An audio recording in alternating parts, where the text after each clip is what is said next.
Everyone, welcome to another episode of Independent Artists Unite Song Series. Newbies on the show, which is always exciting. Half Machine. Welcome, guys. Yeah, Thank you for having welcome. us. Thank you for having us. And now I'm not quite able to track where you guys are from. I know there's been some moving here and there. But where are you guys today?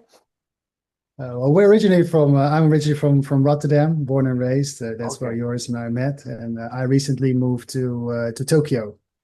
Oh, to So Tokyo. Oh my yeah. God. Wow, that's a very big move. That's a move to Mega City One. And yours, you're still in Rotterdam? Yeah, exactly. Dieter moved about a year ago, and we just kept going. We started this project in 2023, 24, and with modern technology, it's no problem. He's in another time zone and he's in another part of the world, but we can do anything we want basically, just using internet and modern tools. Yeah, I love that. It's like I think people that I don't know how old you guys are, but I remember the times before the internet, before this was all possible, and I really love that about music today, that you can just make it from anywhere and collaborate with people from anywhere, you know. But now I'm wondering about moving to Japan because I moved from New York to Danish. I mean Danish, Hmm. Denmark. Now, was it a beautiful Japanese woman? Because that's what happened to me. Beautiful Well, Danish it's not. woman. Next thing I know, I'm in You're Denmark. close, you're close actually. You're very Yeah, close. you're very close. It's not a Japanese woman. It's a woman from Russia, and she's lived here for already quite some time, like 15 years already. And we met, and I decided just to take the move and go to Tokyo. I mean, also I just love Japan as well. I've been traveling up and down, back and forth, a lot already in recent years, and now I got the chance to sort of move here, and yeah, I just took it. You know, it's like such a cool experience to live in a city like Tokyo. I mean, when I come back to Rotterdam, always Rotterdam is kind of the biggest industrial city in the Netherlands. But when I spend time in Tokyo and then I come back to Rotterdam, it's such a sort of countryside town. Yeah, yeah, yeah. And are people walking fast in Japan? Because that's what I realized when I was in Denmark for a while. I went back to New York. I was just like, these people are insane. It's just whoo, whoo, whoo, as they're walking down the street, you know. Yeah, everything goes very effectively here. Sometimes I live in Shinjuku. It's like sort of a big office area, and like all the main big offices are here. And if you're in the morning, it's just like these endless rows of people in suits just like moving simultaneously like robots up and down. Mhm. It's quite interesting to see. Yeah, everything moves very, very effectively here, Well, you got a very international life going on here. for sure. But you said you guys met in Rotterdam. So, yours, tell me a bit about how you guys met up and decided, yeah, let's do this thing. Yeah, so how did Half Machine happen? I've been busy with music since I'm very young. Like I've been playing in bands and doing different projects, and Dieter as well. And actually, I started out being very good friends with his brother, his Mm. younger brother, and then via him I got to know Dieter as well. And I was doing multiple things, but Dieter is very good with editing and mixing and doing things in Ableton and Live and Reason and things like that. And so at some point I came to him and I said, "Can you help me? I'm building a track and I want some tips on how to mix it properly and make sure that you can hear the bass and things like this." And then he came to my house and he saw my record collection, which is in the back, and Yeah, that looks nice. he was scrolling. He was scrolling through that stuff, and he was like, "Whoa, there's a lot of stuff I like here." And because I'm really into post punk and krautrock, but also all kinds of niche. Like I have a whole collection of Greek dark wave because my girlfriend is Greek, and I went to Athens a lot, and so we started talking about these things, and then we're Well, I like, mean, you know the what, we should. international girlfriends going on here. Yeah, we're all over the place. Yeah, totally. Yeah. Well, But it's kind of a leap to go to kind of doing something with an older brother too, because it's like I remember when I was a kid, like the older brothers are like, ooh, it's like you idolize them, put them on a pedestal. yeah, true. Well, we were already over 30 when we started working, so Then age doesn't matter anymore. yeah, yeah, exactly. You just try to stay young, you know. That's the thing. Yeah, Yeah. Well, you mentioned all the different records because, well, I want to talk about FICP, your new single, but also about the album Control that you had out earlier in the year because yeah, great. I Yeah, I love like when I have a new band on the show to just like totally immerse myself and especially if I never heard them before. So I was just like listening to the album and it's interesting too, I think, in this like world of like 10-second reels and all this craziness, it's like you have to make a decision to sit down and listen to an album, you know what I mean? And yeah, yeah, so I did that and I just loved it, man. I really think you guys have like, yeah, well, harkening back to your large record collection there. I just heard so many influences that I really love. It's like there can be these hard industrial things, and there can be these. Well, I guess you mentioned the krautrock, which is like the precursor, I guess, to like Depeche Mode and bands like that. But I heard that in there too, and then it's like four on the floor stuff, and then there's like some more funky stuff. yeah, And yeah, I really just like, but somehow that whole album is very cohesive as a whole as well. Um, but this is like a theme from that album that carries on to FICP is this kind of future world where things are, you know, very militarized, right? yeah, yeah. So we started out just making songs, making demos, and it already had a certain sound. Somehow we ended up with dark, bit industrial, kind of, sci-fi influence stuff. And then we came up with the name Half Machine, which is a bit of a nod to RoboCop, which we like, and I somehow love the the narrative, first I love the first RoboCop, by the way. I thought that was of course. so yeah, because you like caught his emotional life of being I'm going on a tangent here of being half machine, and then he starts remembering and all that stuff. And just the rest of the RoboCops and the reboot is just total shit in my book. But that first one was, I think, too, seeing it as a kid, you're just like, whoa, you know. There wasn't Yeah, anything like that up to that point. I don't think that I saw. yeah, No, it's exactly. And also yeah, yeah, go ahead, yeah. Dieter. Go ahead. Yeah, it's also done by a Dutch director, of course. So Oh, oh, yeah, that's yeah, right. yeah. So Verhoeven, yeah. yeah, yeah. So we really love sort of kind of this whole sweaty kind of dark, gritty world, and that's also been a kind of very inspiration in our music. And just to link it back to the album, we actually started out. We just wanted to drop some singles and stuff, and yeah, all of a sudden it came to sort of that we wanted to. We had this collection of tracks which became the Control album.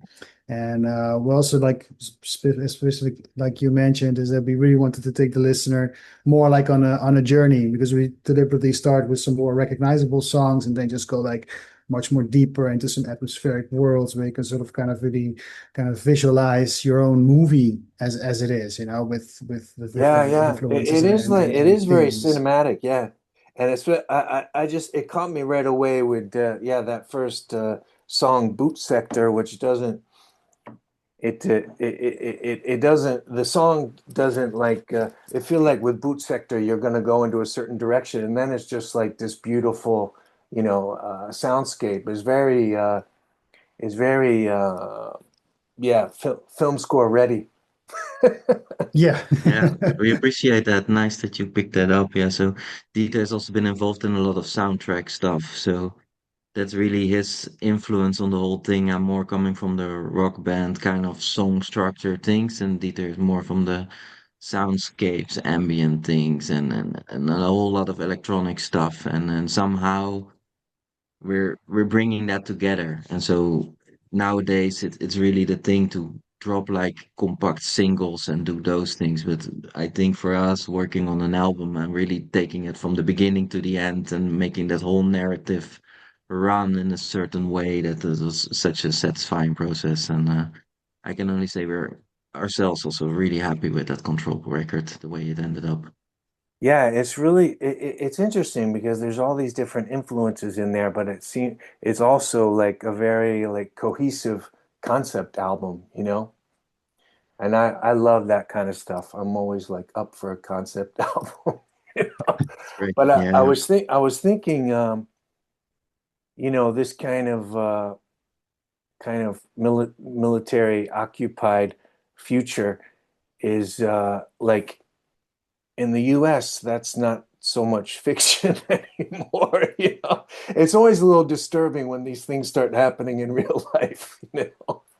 But has that kind of military occupation kind of vibe hit in in Rotterdam or the Netherlands at all, or is this still seem like a future world? Want me to answer that, Dieter? So Yeah, sure. I think, this thing of, people getting farther away from each other, things getting more extreme, you're having more Mm, leftist ideas and rightist ideas, and the gap just getting bigger and bigger, and, populist movements and these things. Of course, you're talking about US, but Europe is no different, if you look at the countries here and what is happening and who are getting elected and where things are going. It is things are getting more rough, I feel. I think maybe 10, 20 years ago there was still a bit more space for idealism and a bit more, long-term thoughts and, taking care of the planet and taking care of each other. And now it's more fighting for what you have, and mm, yeah, mm. everything is a circle, and maybe in 5 years' time things are different. But for now we do see that, and our music does resonate a lot with these things because our influence, if you look at Terminator or Blade Runner or all this post-apocalyptic stuff, there are elements there about control, about government surveillance, about things getting bad, and yeah, what can you say about that? I'm gonna Yeah, go I off. think Oh, go. Yeah, I think for us it's like more like an escapism into this kind of more like fantasy world, of course, like in this these imagining these really cool off-world kind of sci-fi situations. But yeah, if you check to the old 60s movies with James Bond with his watch that could do some stuff, and like 50, 40 years later, it's kind of reality, like Hmm. Knight Rider, Michael Knight with his car and stuff, it was like super high The talking fantasy car, when yeah, we you're when right. we Yeah, yeah. Yeah, yeah, yeah. Like, when we were ah, kids, car it will was never like, drive itself. yeah.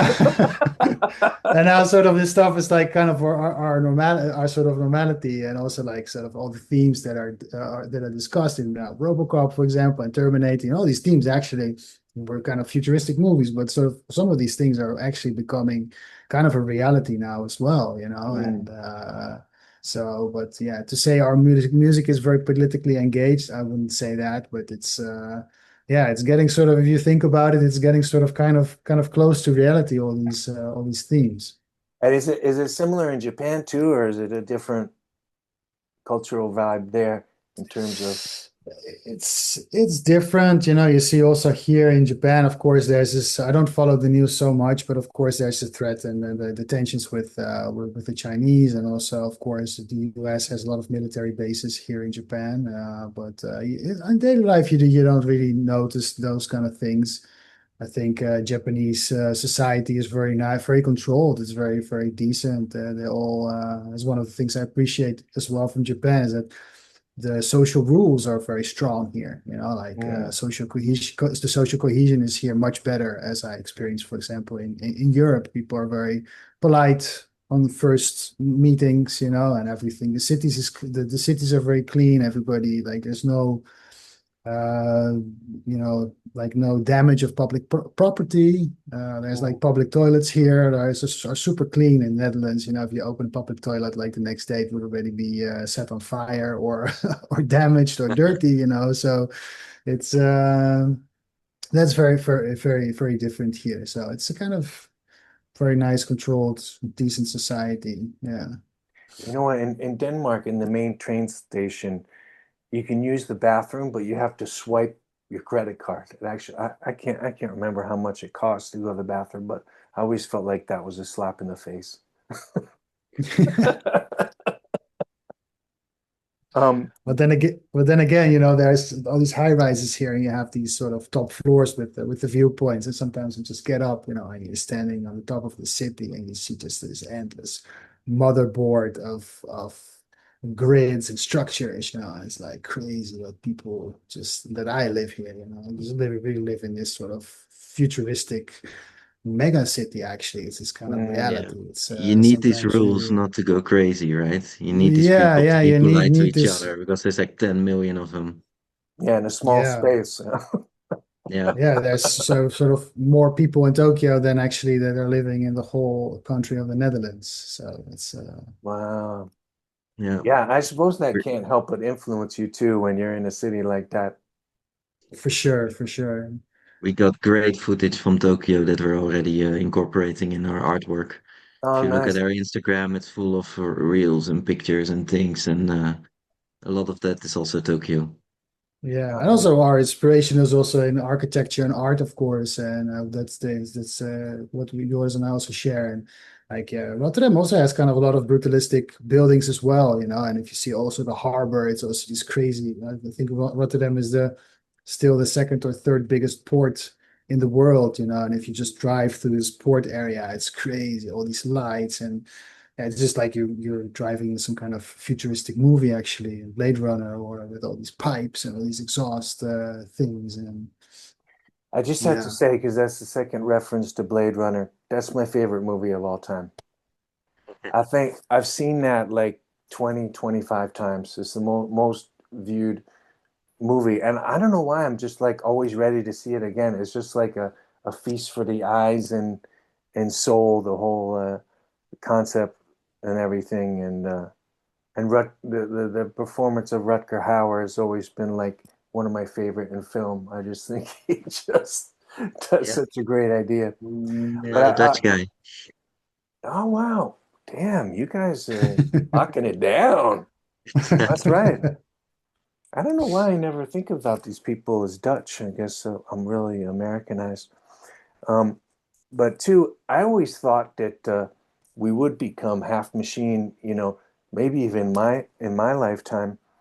But now it's like the longevity drugs and experiments are also like excelling. So it's like, will we be half machine? Will we be just living longer, without becoming half machine? I don't know.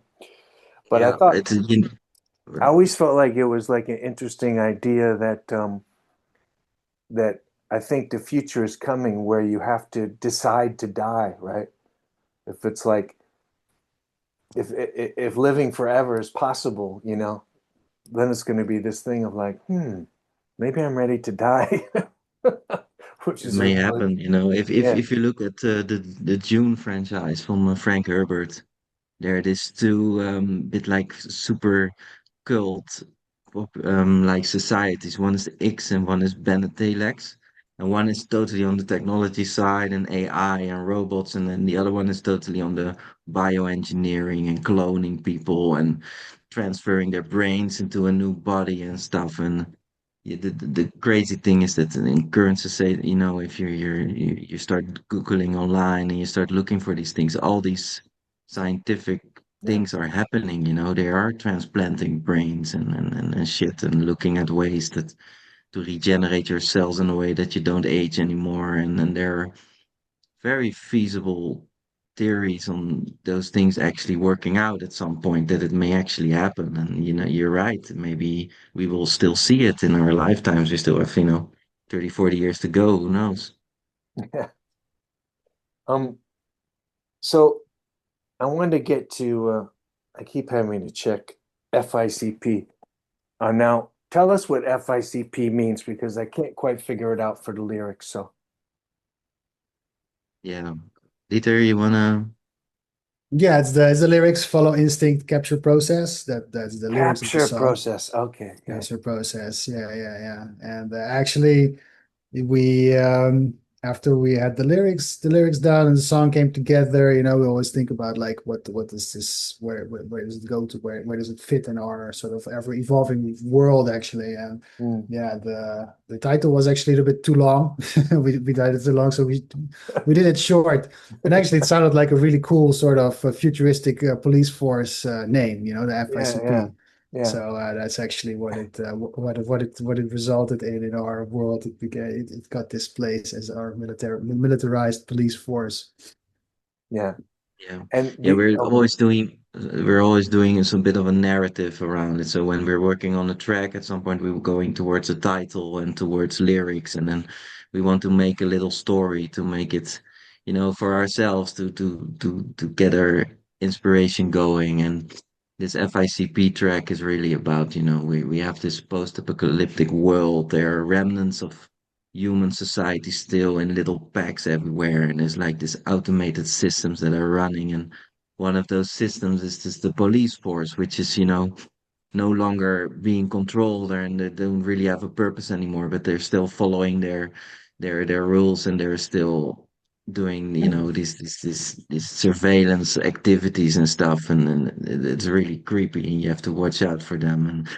And yeah, also very it's much based on reality maybe, yeah, yeah. with the surveillance capabilities, which are also totally insane. You don't Yeah, even want to Google that.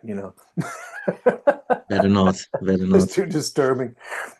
But do you guys have defined roles in the project? Like, does someone usually come up with the lyrics or an initial music idea and that kind of thing? Or are you guys always switching it up? Well, in the beginning, we when we still like work together, like physically, I think that always works the best. Of course, now sort of working online is also nice, but when we're in the studio, I think in this period when we started and until I moved, we made like over 50 songs, actually, Oh, 50 wow. demos, and a lot of stuff. Yeah, we were very productive. And most of them actually are, yeah, really good already and now transformed into songs. And so that's what we did together. And it's also really like jams. And then at the end, we just, of course, cut it up and remove best parts and just combine things together. And then maybe afterwards we do still another session to layer and to maybe retake some stuff. But yeah, the whole creative process is with all the songs we did together. And now it's just like, I'm a little bit more familiar with editing and stuff. So I just more do the editing and I send some stuff over to Joris and he will layer some things and then we get it back and then we just have a Zoom session and we just go over the arrangement. So yeah, it's still a very collaborative process in this way. Yeah, Now, we're working a bit on two levels. So we have the really the electronic side where we, working with drum computers and synthesizers, and make like a structure of a song, which becomes like the skeleton, and then on top of that you add the extras. And so once we have that base ready, we start thinking about lyrics and structure, and then we make it into. Sometimes we go for a bit like a pop structure song, like F.i.c.p, which is really a straightforward track, but we yeah. also have things that are much more, spread out. And we like last summer we went to the studio. We rented the studio for a full day, and I took my Oh, old wow. Valve amplifiers, and then we just started making feedback and with guitars and effect pedals and just recording that, and then some percussion things. And we also, a friend of mine is drummer. We took some live drum samples and things that we were planning to use, and so we're kind of bringing that together. So it's also a little bit the way we work is that we have like this. bit more electronic side and this bit more like what do you call it, analog side or so. And we bring those two together a little bit like the Yeah. machine part and the man part, and and that in the end becomes then the product. And I'm really happy also with the way that we do the mixing and in the end the mastering, because we many songs do have a bit this organic sound to it. It doesn't sound like it's just a computer and it's all digital. They're really like some spontaneous and analog sounds in there as well. And I think that Yeah, that's also that's why in the beginning, because I used to make a lot of stuff on the computer, like almost like all my most of my musical career. And actually, for this project, before I started with Joris, I invested in modular gear Oh, to sort nice. of really go out of the computer, and just like because it was kind of killing the creative process. I think if you work with modular, you patch some cables wrong or you touch some knobs and the whole sound changes, you can't get it back. So there's all these Wait, wait, happy, wait. This is awesome. yeah, yeah, it's like Control Z is the sort of not possible, and so yeah, and I think also that's a little bit what resonates with Half Machine as well because we really use like really analog gear, but we're sort of the humans controlling it as well.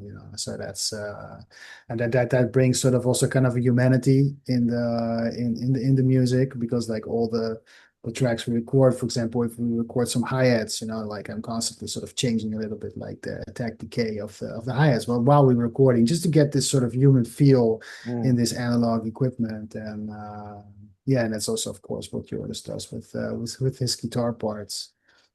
Wow. Yeah, it's interesting. You can't really reproduce that kind of analog, chord switching or guitar.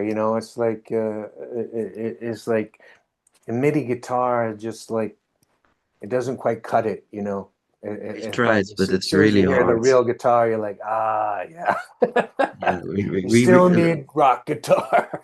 exactly. Yeah, we really tried with MIDI guitars, by the way. We really did some sessions trying to make that work, but it just didn't work out.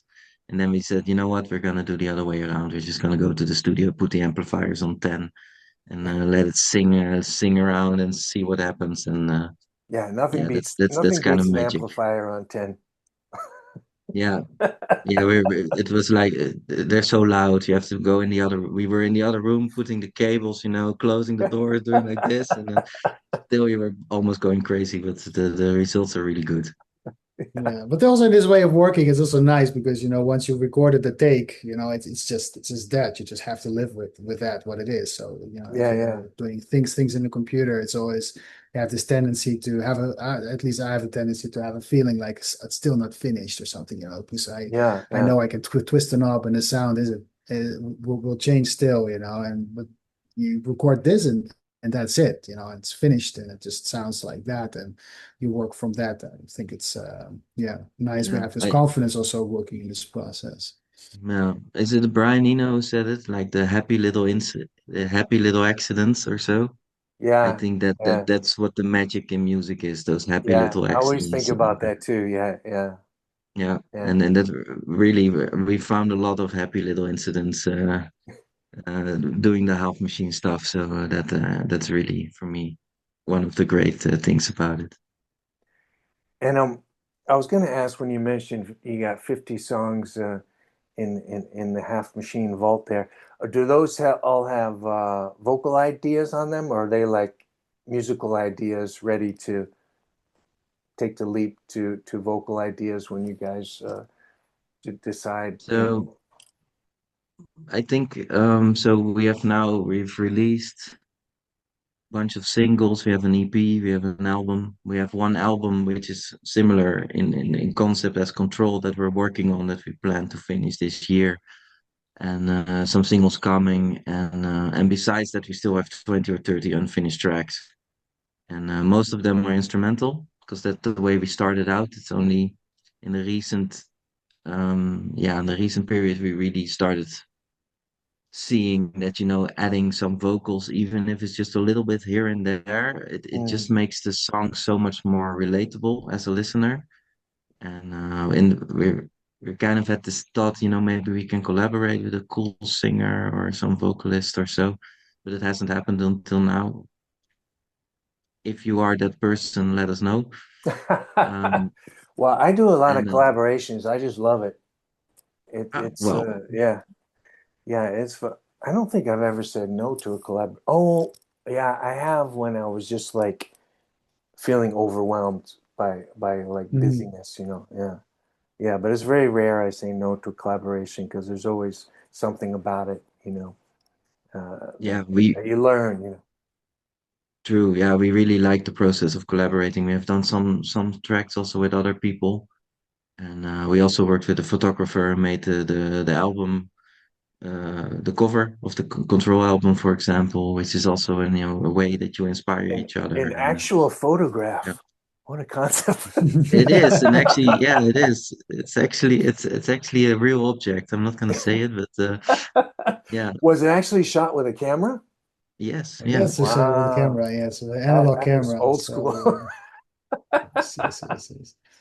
But actually, in the beginning, we even tried to do work with AI vocals, like to get AI vocalization on it. But yeah, it was still kind of it's a lot of work. People think nowadays with AI stuff, it's just like you press a button and you say like, okay, I want vocal, this, that. It just flops out something. But to really get something good, it's just like a lot of work still to get something Yeah. right. I, You know, I you I need to guess there different. yeah, I guess there So are different for tools. yeah, there are different tools, but you have to use different tools to yeah to make stuff. And still, then we tried it and we spent like 2, 3 evenings just behind the computer, like exhausted to make something work. And it was for us Yeah. like this is like this is not half machine. It's too much machine. Well, I'm not like an anti-AI person because Mm. especially used in a situation like that, it's like it's almost like using a sample or something and then when you get into like the effects and the sound, the sounds and the manipulation and loops that are also a part of things anyway, it's like is that AI? And why not? Why isn't it? You know what I mean?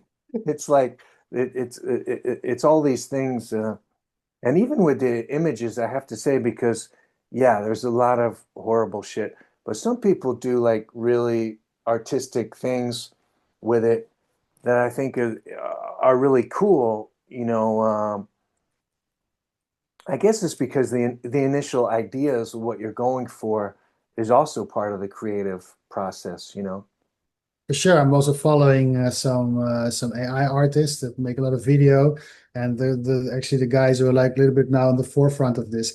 The all stuff they make is actually sort of this 80s, 90s inspired action movie stuff. Oh, Like this nice. very sort of gritty off-world things with sort of monsters and futuristic themes and stuff. So I think also our music resonates, but I see a lot of artists that also still sort of maybe it's our generation. We grew up with Judge Dredd, all these movies, Mhm.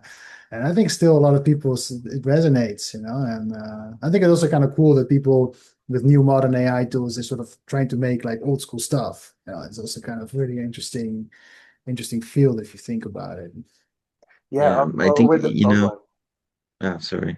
I think if the base is real, if you have a real idea and a real something already, and then you use AI tools just to get that to the next level, I think that then it's Fantastic. fine, and then your result Yeah. will also be good. And on the one hand, what we're doing is kind of retro because we use some analog equipment. On the other hand, we also use modern tools, and so it kind of goes to the next thing. It's like a new cycle of an old vibe maybe going into something new, and that's kind of nice. That's I think how music works.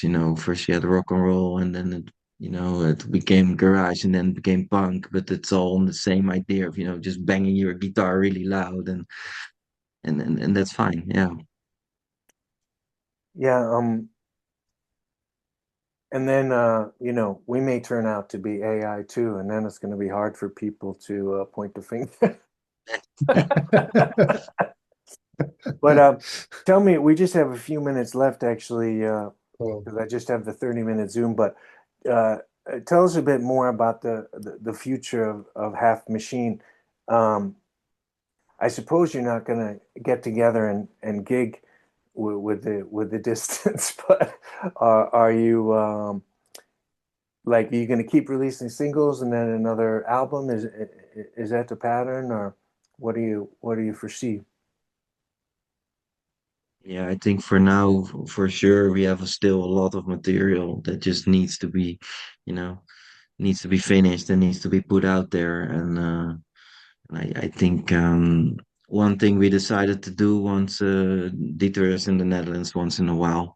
So I'm also doing a radio show at a radio program. What Oh we want to wow. do is we want to do like a half machine DJ set. So we Ah, pressed our nice. music on dub plates and we're gonna do like a vinyl session with our own songs. And so Yeah, something cool. like that, doing DJ sets or so, that is definitely something that we can work on. And in the far future, who knows? Maybe at some point we'll get a live drummer and maybe another person, and we'll start doing some live shows if the opportunity is there and we're a little bit You could closer. just keep touring back and forth from the Netherlands and Japan. Yeah. Yeah, exactly. Yeah, Yes, just keep exactly. going. Yeah. Yeah. Is there what was it like growing up in Rotterdam? Is there like a music scene that's just local like that, or was it a lot of like British bands influence, or well, in German too? You said with the krautrock. I think there's a lot going on, and it's also a lot of these little packs. Like for example, almost everybody our age who grew up in Rotterdam who was a little bit into alternative culture Mm. loves drum and bass because we had this amazing venue where all these UK artists and Dutch artists were doing their drum and bass parties and stuff. So Oh, nice. that's something people like, and there's a lot of punk music from Rotterdam, and also nowadays, like in the last years, there's some really good bands coming from there. And anyway, if you like electronic music in the Netherlands, there's a lot and festivals, and so it's all a bit scattered. Rotterdam is the second city in the Netherlands. Amsterdam is the one with the venues like Paradiso that everybody knows. In Mm. Rotterdam, it's every 3 months there's something different going on, and then they're squatting some building somewhere and they're throwing parties, and you can go there and. There's these guys that you know from this band, and then they're in this other band, and then and they've made a record, and it's great, and so it's a bit, yeah. I would say actually Rotterdam is a very nice place to be, also culturally, and not only music, but also in terms of art and photography, and there's always something happening and people that you can get inspired by. Yeah. Well, we're gonna get cut off, guys, but thank you so much for doing this today. And yeah, I really look forward to your future work. And yeah, nice to meet you. And yeah, come on the show again when the next album comes out. I love that. Thank you very much. Totally. Thanks for having us.